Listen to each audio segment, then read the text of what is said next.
혈관에 아까 뭐가 이렇게 꼈잖아요. 이렇게 뭐 LDL 중성지방 이렇게 끼는 거예요. 이런 게 끼니까 혈압이 높아져가지고 어쩔 수 없이 심장이 세게 뜯잖아요. 그 나중에 봤더니 얘 뭐예요? 고지혈증이죠. 고지혈증. 야, 우리 원인은 이놈이었네. 쉽게 말해서 고혈압만 볼까요? 아, 고혈압의 원인은 이놈이었네. 요놈을 잡자, 요놈을. 뭐야? 고지혈을 잡자. 이제 이렇게 되는 거죠. 자, 이거 찌꺼기를 없애야 된다. 이게 고지혈이 왜 생겼냐? 야, 보니까 이게 이제 지금 고지혈증 하는 거예요? 고혈압 끝났어요? 자, 고지혈이 왜 생겼냐? 자, 콜레스테롤, 고지혈증은 뭐예요? 콜레스테롤이죠, 콜레스테롤. 우리 심혈관 질환의 가장 큰 원인은 콜레스테롤의 불균형이에요. 음주도 있고, 흡연도 있고, 뭐 여러 가지도 있지만, 근데 이 콜레스테롤을 잡자, 이걸 없애자. 그래서 그때 이제 쭉 연구해보니까 뭐예요? 이게 왜 생겨요? 콜레스테롤을 우리가 먹으니까, 많이 먹으니까. 옛날에 노른자 먹지 말라는 얘기 사람이 많이 들으셨죠? 많이 들으셨을 거예요. 그리고 고기 뭐 이런 거 먹지 말라, 비계 먹지 말라, 그죠? 새우 먹지 말라. 왜? 콜레스테롤이니까. 콜레스테롤을 먹으면 그것이 들어가서 내 혈관 안에 이렇게 쌓이니까. 그래서 먹지 말라고 했어요. 근데 요즘은 그런 얘기 안 나오죠. TV 봐도 안 나와. 옛날에 TV에서 많이 나왔어요. 노른자 먹으면 안 됩니다. 뭐 새우 이렇게. 그런데 왜 그래요? 지금도 우리가 알고 있는 상식들이 계속 바뀌는 거죠. 2015년에 미국에서 발표했죠. 보건당국에서. 음식과 콜레스테롤의 상관관계는 없다. 음식 먹는 거 가지고는 아무 상관없고. 그래서 안 나오는 거예요. 이제. 먹어도 돼요. 고기 많이 드셔도 되고 노른자 많이 드셔도 돼요. 옛날에 우리 아내가 저는 제가 이제 그 막내들이 좀 이게 안 좋잖아요. 식생활 단 거 좋아하고 막 제가 그랬거든요. 그 노른자도 우리 결혼해서 우리 아내는 그나마 건강 생각한다고 계란 딱 먹으면 흰자만 먹어요. 노른자는 다 버려요 이렇게. 그럼 저는 옆에서 기다렸다가 따고 묻혀서 먹고 따고 묻혀서 먹고. 그때 제가 콜레스테롤이 이걸 알기 전에 건강에도 뭐도 상관없이 그냥 맛있으니까 노른자만 제가 좋아했거든요. 근데 지금 와서 보니까 제가 맞았던 거예요. 그러니까 제가 심혈관 강의를 하는 거예요. 저는 옛날에 미리 알았어요. 발표하기 전에. 자, 왜 그러냐면 이런 거예요. 우리가 음식으로 이제 나중에 봤더니 음식으로 우리 몸에 들어오는 콜레스테롤은 불과 20%밖에 안 되더라. 나머지 80%는 간에서 만들더라. 내가 노른자를, 새우를, 고기를 덜 먹어서 콜레스테롤이 내 몸에 15%밖에 안 들어오면은 내 콜레스테롤을 줄여서 이걸 없애고 싶었는데 안 줄어요. 얘가 85%를 만들어버려요. 간에서. 어차피 100%가 맞춰지더라. 왜? 콜레스테롤을 때려잡을 듯이 잡았는데 아닌 거죠. 왜 이렇게 만들어졌을까요? 조물주는 우리 몸에 필요한 걸 하나도 안 만들었죠. 조물주가 뭐 하나님이 됐든 뭐 부처님은 조물주 아닌가요? 뭐 누가 됐든 없죠. 근데 반드시 필요하기 때문에 그런 거죠. 콜레스테롤 우리 몸에. 그러면은 이렇게 이게 쌓인 건 왜 쌓였어요? 이게 쌓인 건 내가 이제 먹어도 된다는데 옛날에 먹어서 쌓였다는데 그게 아니고 아까 얘기한 고혈압 때 뭐라고 그랬어요? 염증, 그죠? 염증이 있어서 얘가 막고 하다 보니까 쌓인 건 아니고 그냥 먹어서 얘가 지가 가서 달라붙는 건 아니고. 근데 이제 그렇다고 해서 막 고기 막 신나게 막 먹으라는 그런 건 아니에요. 너무 과하면은 혈관 안에 쌓이는 거예요. 그래서 그거는 조절하시는 거예요. 네. 자, 제가 이제 또 오늘은 시간을 가지고 하니까 여러분들한테 또 이제 특히 우리 사장님이 진짜 열심히 이렇게 하시니까 수치 같은 것도 다 적어주면서 한번 할게요. 자, 고지혈증이라고 우리 지금 소위 얘기하는 고지혈증. 지금은 이상지질혈증이라고 바뀌었죠, 이름이. 근데 어쨌든 고지혈증이라고 하자고. 이상지질혈증은 제가 강의하기 너무 힘들어요, 이렇게 부르기가. 고지혈증 편한데. 자, 이래요. 우리가 총 콜레스테롤, 토탈 콜레스테롤, 정상 하면은 이게 200 미만이면은 정상이에요. 그리고 위험하다, 고지혈증 환자다 하면은 240 이상이면은 약을 처방하죠. 고지혈증 환자가 되는 거예요.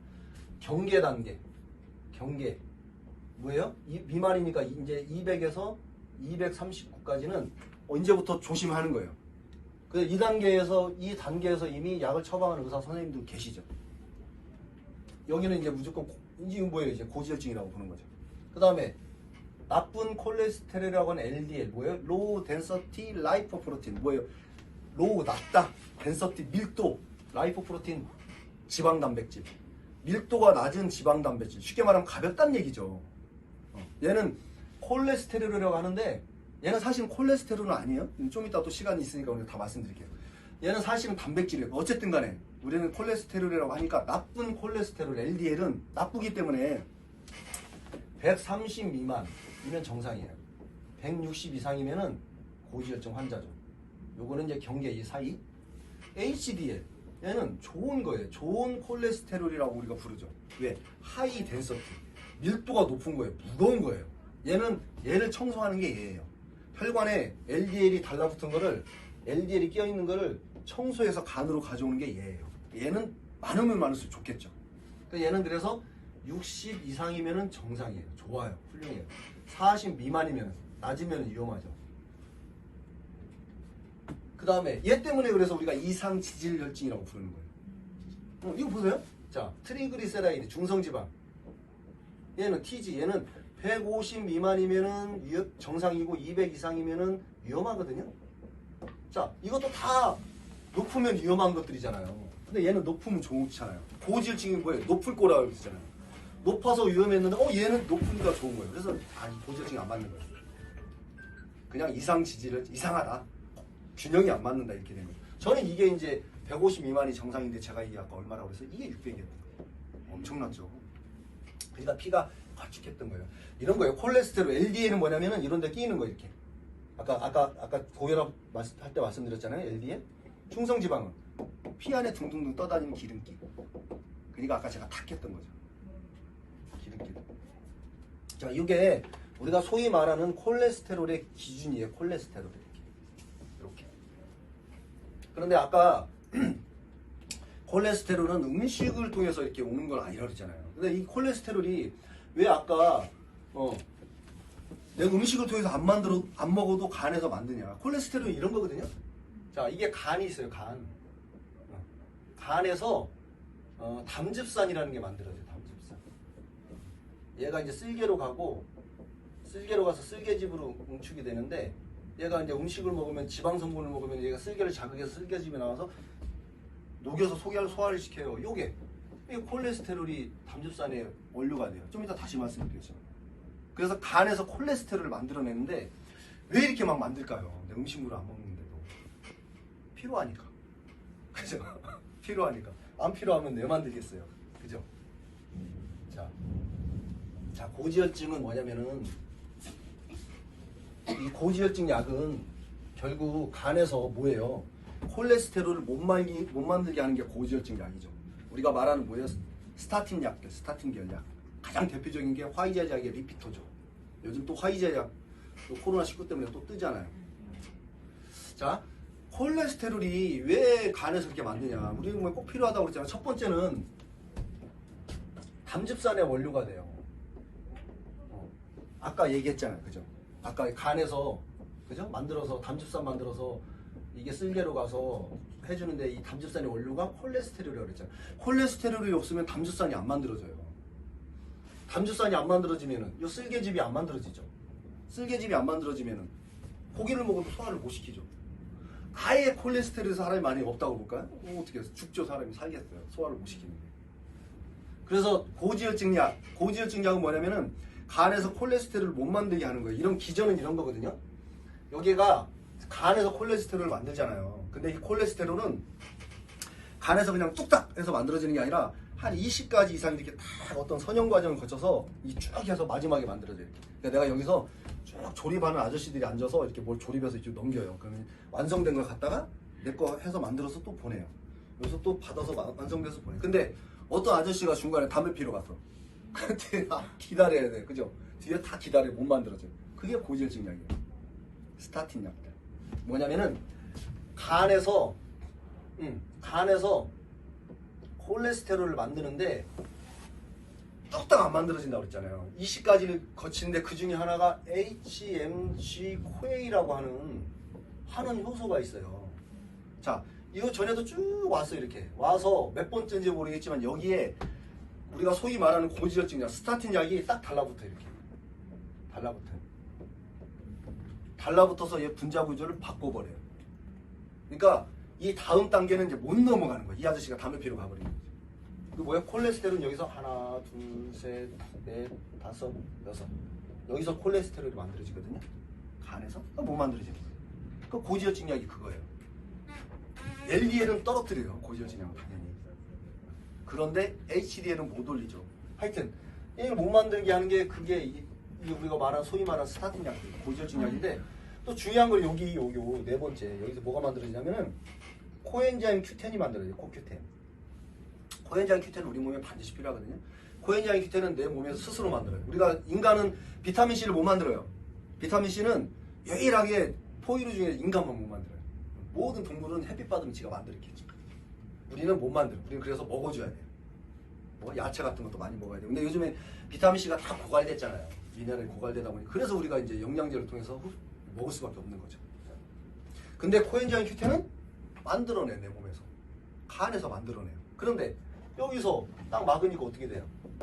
같이 못 만드는 거예요. 나는 고지혈증 때문에 콜레스테롤 때문에 이걸 먹었는데 코엔자임 Q10까지 덩달아서 안 만들어져요. 코엔자임 Q10은 이런 거예요. 우리가 세포가 아까 영양분을 먹고 산소를 들여 마셔서 세포 안에 미토콘드리아 공장에서 태워가지고 우리가 이렇게 활력이 있는 건데 이 코엔자임 Q10은 하는 역할이 부싯돌 역할을 하는 거예요. 딱 점화 풀려고 착 붙여가지고 이렇게 세포에 힘이 없죠. 극단적으로 그 심장에는 근육이 상당히 많죠. 세포가 많고. 근데 여기에 코엔자임 Q10이 진짜 고갈되면 심장마비로 사망까지 하는 코엔자임. 그 여성분들이 좀 많이 드시잖아요. 나이 드신 여성은. 이게 안 만들어져요. 그래서 그럼 어떻게 될까요? 고지혈증 할 때는 요것도 생각을 해야 되는 거예요. 자, 그러다 보니까 고지혈증 약을 많이 먹다 보니까 요 콜레스테롤이 안 만들어, 담즙산이 안 만들어지니까 너무 오래 먹다 보면 어디가 자꾸 소화가 안 되죠. 소화가 안 되면 뭐예요? 병원 가면은 우리 소화제를 처방하죠. 약이 하나 늘어나는 거예요. 이렇게. 나는 콜레스테롤 저하제, 고지혈증 약을 뭐 10년, 20년 먹었을 뿐인데 어느 순간에 소화가 잘 안 돼요. 담즙산이 안 만들어져서. 근데 우리가 보통 어떤 약이든 꼭 이 약을 떠나서 무슨 약이든 약에는 부작용들이 반드시 따르는데 그 약 때문에 그렇다라고는 단 한 명도 생각 안 하죠. 그냥 나이 먹어서 그랬겠거니 하고 의사 선생님하고 상담하다 보면은 그냥 소화제 받아보면 그렇게 되는 거예요, 그냥. 그죠? 자, 두 번째는 우리 호르몬의 원료가 되는 게 또 콜레스테롤이에요. 호르몬의 원료가 돼야 되는데 이 고지혈증 약 먹었더니 콜레스테롤이 안 만들어져요. 그러니까 어떻게 돼요? 여성 같은 경우는 여성 호르몬이 잘 안 만들어지겠죠. 만들어져도 쌩쌩하지 않겠죠. 그러니까 뭐 호르몬 교란이 일어날 수 있겠죠. 남성분들 같은 경우 아까 고혈압 약을 먹었더니 피가 안 가니까 발기부전, 성기에 모혈관으로 못 가니까 얘는 남성 호르몬이 안 만들어지니까 발기부전인 거예요. 그러니까 대표적인 건 뭐예요? 그래서 이 그 대표적인 약, 그 스타틴 계열의 대표적인 약 화이자 제약의 리피토라고 그랬잖아요. 화이자 제약에서 가장 많이 팔리는 고지혈증 약, 우리가 쉽게 말하는 고지혈증 약을 만들어 팔았더니 자꾸 발기부전 환자들이 생기는 거예요. 약의 부작용. 그래서 어떻게 해요? 이 회사가 비아그라 만들었죠. 또 개발했죠. 또 이제 그죠? 똥 먹고 알 먹고 그죠? 가재 잡고 도랑치고 막 이런 거. 그 다음에 우리 세포막을 형성하고 유지하고 보호하는 게 콜레스테롤이에요. 콜레스테롤이 없으면 세포가 쌩쌩하게 안 만들어진다는 얘기죠. 그러면은 이런 거죠. 세포의 예를 들어 신경세포도 보호를 잘 못해. 얘가 이렇게 보호막을 만들어야 되는데 유지도 잘 안 돼. 그러다 보니까 이게 자꾸 망가지죠. 그 어디 자꾸 아프죠. 신경세포가 아파졌어. 신경세포. 그러면은 뭐가 와요? 신경통이 오죠. 신경통약 먹는 거죠. 늘어나는 거죠. 또 근육세포, 그죠? 근육세포도 쌩쌩하지 않으니까 뭐가 와요? 힘이 없죠. 그걸 뭐라 그래? 근무력증이죠. 근무력증 약이 또 처방되는 거죠. 병원 가면은 이게 이렇게 되는 거예요. 예를 들어서 내가 의사 선생님한테 가서 요즘 자꾸 어디가 아파 이게 신경통이 와요. 그럼 의사 선생님이 뭐라 그래요? 고지혈증 약의 부작용이니까 좀 참아보세요. 그러다 했어요. 그 얘기는 의사 선생님 귀에는 신경통 약을 달라는 거구나라고 들리는 거죠. 의사 선생님 당연한 거예요. 그렇게 안 주면 직무유기죠. 환자가 아프다는데 안 줘요? 근데 이 전 단계는 누구도 생각 안 하죠. 물론 모든 신경통이 고지혈증 약 하나로 다 왔다는 얘기 아니라 그렇다는 얘기예요. 부작용 중에 하나. 자, 네 번째는 우리 뇌 성분의 90%는 콜레스테롤이에요. 그래서 콜레스테롤은 말랑말랑하잖아요. 이 고지혈증 약 오래 먹으면 콜레스테롤이 안 만들어지면 콜레스테롤을 저하제 먹으면 뇌가 잘 안 만들어지죠. 쉽게 말해서. 그럼 먹어와야 자꾸 깜빡깜빡 하겠죠. 건망증이 올 수도 있고 심해지면 뭐예요? 치매까지로 갈 수 있죠. 또 뇌는 사실은 다 마찬가지죠. 고혈압도 아까 압을 떨어뜨려서 아까 그 할머니 예를 들었지만은 꼭 그거 아닐지라도 영양분하고 산소가 잘 못 간다는 얘기거든요. 그럼 자꾸 뭔가가 제대로 활동을 안 하는 거예요, 사실은. 그 원인이 100%라고 할 수는 없지만 불면증, 그죠? 이런 것들도 다 어떤 우울증, 뭐 다 연관이 될 수가 있다는 얘기죠. 약의 부작용에.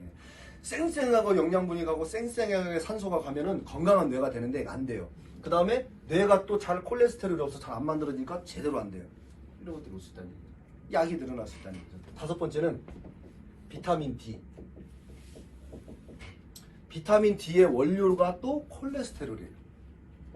비타민 C는 아까 우리가 꼭 먹어야 된다고 그랬잖아요. 비타민 D는 내 몸에서 만들어져요. 햇빛 받아서 그냥 지 스스로. 비타민 D 역할이 뭐예요? 얘는 면역력을 높여주잖아요. 면역, 그죠? 그래서 여름철에 해수욕 많이 해라. 그러면 겨울에 감기 들 걸린다. 그죠? 면역력을 높이라는 거죠. 햇빛 받아서. 비타민 D는 햇빛 받으면 지가 만들어지잖아요. 이렇게. 근데 비타민 D의 원료가 또 콜레스테롤이에요. 7D 히드로라고 하는 콜레스테롤인데 작은 양이에요. 얘가 없으면 비타민 D가 안 만들어져요. 비타민 D가 안 만들어지니까 면역력이 자꾸 떨어지죠. 면역력이 떨어지니까 면역 관련된 질병들이 생기죠. 뭐 진짜 심지어는 뭐예요? 면역하면 가장 심한 질병이 암이잖아요. 고지혈증 약 먹었다고 암 걸리겠어요. 그런데 어쨌든 면역. 또 하나는 뭐예요? 비타민 D의 역할은 칼슘. 칼슘 흡수 촉진 역할을 하는 게 비타민 D란 말이에요. 비타민 D, 마그네슘 이런 거. 안 만들어지니까 칼슘이 내 몸에 잘 흡수가 안 돼요. 뼈가 튼튼해지지 못한다는 얘기죠. 골연화증, 골다공증까지도 갈 수 있는 거죠. 뼈 관련된 거. 근데 고지혈증이 하나 먹었을 뿐인데 이런 부작용이 생길 우려가 소지가 확률이 높아진다는 얘기죠.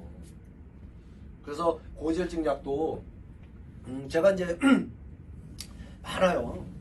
심지어는 제가 그 사장님한테도 이거 쓴다고 했으니까 이 사례를 제가 나중에 PPT로도 이렇게 만들어 놨는데 이런 거예요. 아까 제가 보세요.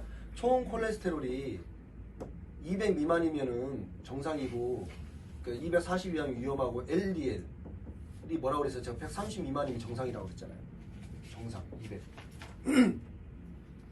심장에 저희를 만난 지 한 6개월 정도 되신 것 같아요. 6개월도 안 된 것 같은데 지금 엄청 건강해지셨어요. 이렇게 배도 이렇게 나오고 얼굴도 까맸고 막 여기에도 막 그 피부 발진 같은 거 나고 그래서 왜냐면 스텐트를 박으셨고 심장에 그래서 이거 안 하면 죽는다고 그래서 박으셔갖고 그러니까 당뇨 그다음에 인슐린 주사 맞고 계시고 고혈압, 당뇨, 고지혈증, 인슐린 주사, 스텐트 온몸이 막 그러신 분이었었어요. 모 회사 대표님이셨는데 그래서 이제 저희를 처음에 안 받아드렸어요. 막 요인 다단국 분들이 와갖고 다단계가 와가지고 쫓겨났었어요. 사실은 유미 사장님하고 가가지고. 근데 나중에 보니까 그 사모님이 옛날에 다단계를 하셨어요. 오리지널 다단계 옛날에. 그러니까 자기 기억이 있는 거예요. 다단계. 옛날에 십몇 년 전에 진짜 다단계.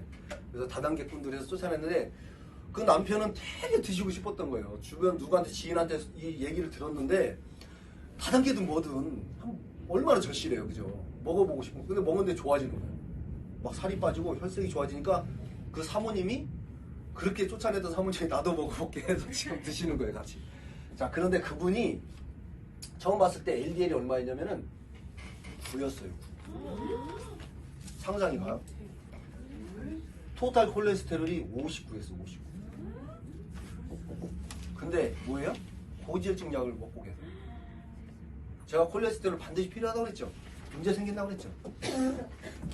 계속 드시고 계시는 거예요. 그래서 이걸 우리가 알아야 된다는 얘기예요. 이거 이분만 있냐?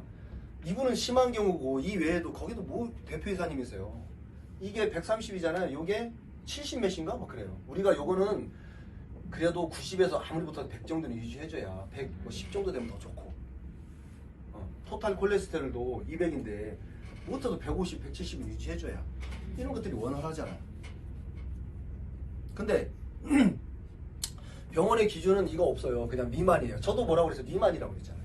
제가 여기서 얼마 정도 유지해 좋다는 얘기 안 했잖아요. 지금까지 200 미만, 130 미만이라고 했잖아요. 왜? 제가 여기다 대고 얼마 정도 있어야 좋다는 적지는 못해요. 그런 기준은 없어요.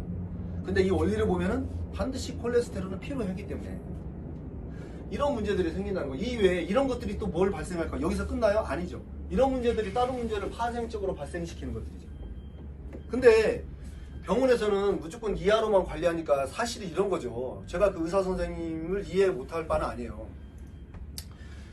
어쨌든 스텐트까지 받고 인슐린 주사까지 맞고 있는 분인데 찌꺼기가 조금이라도 느끼면 안 된다는 논리 아니겠어요 이게? 무조건 없으면 좋다는 거겠죠 뭐. 그래서 이런 강의를 그 이제 사무실 사장님실에 앉아서 그냥 이렇게 제가 써가면서 이렇게 몇 달 전이네 이렇게 써서 2번인가 강의를 해드렸어요. 이렇게 사장님들한테 이런 강의를 이렇게까지는 못 해드렸죠. 그때는 그냥 잠깐. 그리고 선택은 본인이 하시는 거예요, 그죠? 오늘도 여기도 마찬가지지만 여기 혹시라도 심혈관 질환 내가 갖고 있거나 내 지인이 있으면 그 선택은 여러분이 하시는 거거든요. 제가 뭐 약 끊으세요 했다면 저는 큰일 나요. 안 돼요. 제가 의사가 아니잖아요. 하지만 이런 원리가 있다는 정도만 얘기해주고 그 선택은 본인이 하시는 거죠. 그 사장님도 저는 이 정도만 얘기해드려서 2번. 그 다음에 수시로 만났어요. 그분이 고혈압약, 고혈압, 고지혈, 당뇨는 당연하고요. 그 다음에 아스피린, 그 다음에 여기 스텐트 박으셨으니까 스텐트 관련된 약, 무슨 약 얘기를 해요. 근데 가만히 들어보면은 스텐트 약이, 그런 약이 어딨어요? 스텐트 박았다고 스텐트 약이 있나요? 스텐트가 이렇게 생겼어요. 그래서 제가 제 추정만 얘기하는 거죠. 근데 그 약에 보면 그렇게 생겼어요. 스텐트라는 게 뭐예요? 이렇게 혈관에 있고 스텐트가 왜 막혀요? 이렇게 막혔으니까. 막히면은 뭐예요? 여기다가 철심 같은 거 집어넣죠. 이렇게 철심을 넣어 이렇게. 철심을 이렇게 집어넣어 이렇게 집어넣어 이렇게. 여기 거의 다 막혔어요. 이렇게 철심을 집어넣어 이렇게. 철사같이 생긴. 그 다음에 여기다가 풍선을 집어넣죠. 풍선을 넣어서 부흥 부풀게 하죠. 그러면 철심이 이렇게 부풀죠. 이렇게. 그래서 여기 있던 걸 이렇게 압착해서 달라붙지 이렇게 없애죠. 이렇게. 요 콜레스테롤을 갖다 이렇게 딱 붙여놓은 거죠. 이렇게. 이게 얘가 스텐트잖아요. 스텐트. 그 사모님은 또 어저께 또 셋이 식사했거든요. 고기 먹다가 그러면 저한테 그러는 거예요. 스텐트 이거 저는 항상 불안하대요. 왜요? 그랬더니 스텐트가 빠져버리면 어떡하냐 중간에. 그러니까 그분은 어떻게 생각했냐면 혈관이 이렇게 있으면 여기 잘라서 여기다 스텐트를 이렇게 해놓은 거예요. 이렇게. 이 생각이 요 사이에 지금 쏙 빠져버리면은 우리 남편 죽는 거 아니야. 귀엽죠. 어떤 귀여워요. 그래도 어쨌든 알아야 된다는 거죠. 자, 스텐트 약은 뭘까요 그러면? 제가 그 약이 그 사장님은 이게 스텐트 약이라고 이거만큼 뭐 드셔야 된다고 해요. 봤더니 혈관 확장제예요. 여러분 네이버나 다음 검색하면 다 나오거든요. 요즘에 약 이름 쳐보면 다 나와요. 혈관 확장제예요. 결국은 뭐예요? 혈관 확장시키는 거잖아요. 근데 이 스텐트는 가만히 보세요. 그냥 원리를 생각해 보시면 돼요. 스텐트는 이미 확장해놨잖아요. 이 콜레스테롤은 여기 딱 밀착해서 붙어 있는 거예요. 그죠? 더 이상 확장이 돼요? 안 돼요. 그거는 다른 아까 제가 말씀드린 고혈압약 이런 거 있었죠. 혈관 확장은 그런 데겠죠. 근데 그러니까 정확한 정보가 없는 거예요. 환자분들은. 근데 제가 거기다 먹지 말라는 얘기 못하죠. 큰일 나죠. 원리만 설명드렸어요. 혈관 확장은 스텐트하고 상관없다. 스텐트하고 상관이 있는 건 차라리 뭘까요? 오히려 아스피린이겠죠. 위험한 약이지만 이게 딱 달라붙었던 게 이게 스물스물 기어 나오죠. 이렇게. 그죠? 혈전이잖아요. 녹여버려야 되잖아요. 오히려 이게 스텐트하고는 관련됐다고 하면 제가 이해를 할 수 있죠. 아스피린이 위험하다는 건 아시죠? 아스피린은 뭐예요? 여기 아까 제가 봤을 때는 상처 났을 때 혈소판이 딱 달라붙는데 이 혈전을 녹여주는 거예요. 대부분 심혈관 환자들이 드시는 거. 아스피린 환자 갑자기 쓰러졌을 때 수술할 수 있어요? 못하죠. 수술하려면 일주일 동안 약을 끊어야 돼요. 왜? 피가 새버리니까. 왜? 이 혈전을 녹이고 또 하는 뭐 혈소판 응집을 방해해 주는 게 아스피린이죠. 아예 혈소판이 안 달라붙게. 그러니까 혈전은 안 생기죠. 위험하죠. 피는 미세하게 셀 수가 있죠. 그죠? 그거라고 그러면 스텐트의 일리가 있는데, 그래서 그분은 이제 지금 만난 지 한 6개월 이제 되는 것 같아요. 대략. 근데 지금 어저께 또 다시 혼자 가서 만났는데, 고혈압약, 고지혈증약, 그 아스피린, 요거만 지금 드시는 거 스텐트라고 생각하시는? 그 다음에 다 끊으셨더라고요. 당뇨약도. 이거 인슐린은 예전에 빼셨어요. 근데 그걸 저희가 하나도 끊으라고 한 적은 없어요. 근데 그분이 빼니까 지금 좋아요? 힘들어요. 당뇨 인슐린 만든 분, 이건 이제 좋아졌어요. 그래서 이제 약 드시면서 우리 C 플러스랑 그분은 제품 뭐 이만큼 드세요. 뭐 엄청 드세요. 근데 이것저것 다 드시는데 드시면서 빼면 됩니다. 그런데 그분은 이제 제 강의를 듣고 그냥 끊어버린 거예요. 그래서 힘드시죠. 되게 힘드셔요. 그런 분들이 당뇨 있는 분들 딱 끊으면 막 몸이 쫙 가라앉을 거란 말이에요. 근데 참으시더라고요. 근데 그러면서 예전에 있던 게 하나씩 없어지는 거예요. 막 좋아지는 거예요. 그래서 마지막 적으로 이거 하나만 이렇게. 자, 이런 것들이 화학약이에요. 근데 왜 그럴까요? 화학약은 뭐예요? 차단제 아니면 억제제니까 그래요. 이런 거죠. 그냥 단순하게 비유해보면 이게 세포예요. 예를 들어서 세포인데 내가 뭘로 이렇게 쭉 가서 어떤 세포 활동을 했었던 거예요. 근데 얘가 아파요. 아프니까 화학약은 여기를 차단해서 얘가 조물주가 만드는 거 못 가게 해요. 이렇게. 또는 뭘로 이게 묶어 이렇게. 억제했죠. 차단하고 억제했죠. 제가 그냥 비유하는데 그냥 단순하게. 그러면은 얘들 때문에 나중에 얘가 병들어서 아팠으니까 이제 안 아프죠. 근데 얘들이 못 가잖아요. 다른 병이 생기죠. 얘들 때문에 얘는 좋아졌어. 이제 얘 뭔지는 모르겠지만 타겟은 좋아졌어. 근데 다른 게 어디가 망가져요. 그러면 또 얘 관련된 걸 또 차단하고 억제해요. 아, 얘는 좋아진 것 같아. 다른 게 또 생기죠. 이게 약이 늘어나는 거예요. 그래서 당뇨 환자 오래되신 분들은 왜 24알, 28알, 30몇 달 드시는 게 그런 거예요. 요즘 보세요. 다 아침에 8알, 점심에 뭐 7알, 저녁에 8알 이렇게 드시는 분들 많아요. 83, 24, 24알 이렇게. 그래서 근데 뭐 제가 이제 이거 약 끊어서 여기서 큰일 나죠. 만약에 잘못되면 저는 강의도 못해요 여기서. 근데 이런 정보를 드리고 누가 그냥 제가 무책임하게 그분이 알아서 판단하는 거다가 아니라 자기 몸을 자기가 보는 거예요.